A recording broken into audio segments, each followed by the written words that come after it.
চারিদিকে নীল জলরাশি, তার মাঝে একটা দ্বীপ যেখানে আছে নানা প্রজাতির গাছপালা, আছে দৃষ্টিনন্দন বেশ কয়েকটি ভিলা। প্রাকৃতিক সৌন্দর্যে চোখ আটকে যাবে যে কারো। নান্দনিক সুযোগ সুবিধা সমৃদ্ধ এই দ্বীপটিতে আছে কৃত্রিম পুকুর, আছে জ্যাকুজি ও কায়াকিং এর ব্যবস্থা, নৌকা চালানো সহ উপভোগ্য সব ধরনের ব্যবস্থাই আছে এখানে। প্রাকৃতিক সৌন্দর্যে মোড়ানো এই দ্বীপটি কিনতে যাচ্ছেন ব্রাজিলিয়ান সুপারস্টার নেইমার জুনিয়র। মাঠের খেলা থেকে বহুদিন দূরে আছেন আল হিলাল তারকা। ইউরোপ থেকে সৌদি আরবে মোটা অঙ্কের বিনিময়ে পাড়ি জমানোর পর মাঠে নামতে পেরেছেন মোটে কয়েক ম্যাচে।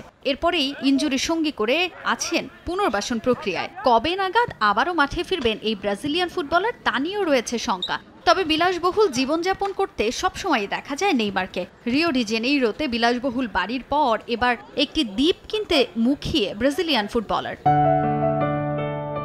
রিও ডি জেনেইরোর আংরা ডস রেইসে অবস্থিত জাপাও প্রাইভেট আইল্যান্ডটি কিনতে চান নেইমার, এমন খবর প্রকাশ করেছে ব্রাজিলের বেশ কয়েকটি গণমাধ্যম। নান্দনিক সুযোগ সুবিধা সম্পন্ন এই দ্বীপটিতে আগামী 9 থেকে 12 সেপ্টেম্বর পর্যন্ত 40,000 পাউন্ডের বিনিময়ে থাকার পরিকল্পনা রয়েছে নেইমারের। দ্বীপটি বসবাসের জন্য কতটুকু উপযোগী তা এই সময়ের মধ্যে যাচাই করে নিতে চান তিনি। সবচেয়ে অবাক করা বিষয়, এই দ্বীপটি নেইমার কিনতে ব্যয় করবেন 7 মিলিয়ন ইউরো বাংলাদেশি মুদ্রায়, যার পরিমাণ 92,24,60,000 টাকা। নেইমার মূলত এই দ্বীপটি কিনতে আগ্রহ প্রকাশ করেন যখন আইল্যান্ডের মালিক ইলহা দো জাপাও এটির দাম 3 মিলিয়ন কমিয়েছেন।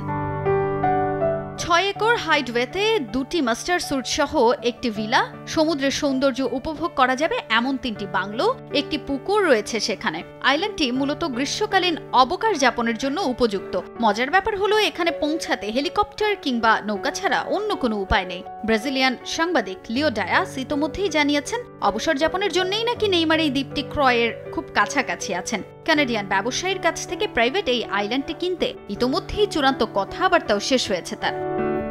তাজিন খন্দকার, সময় সংবাদ।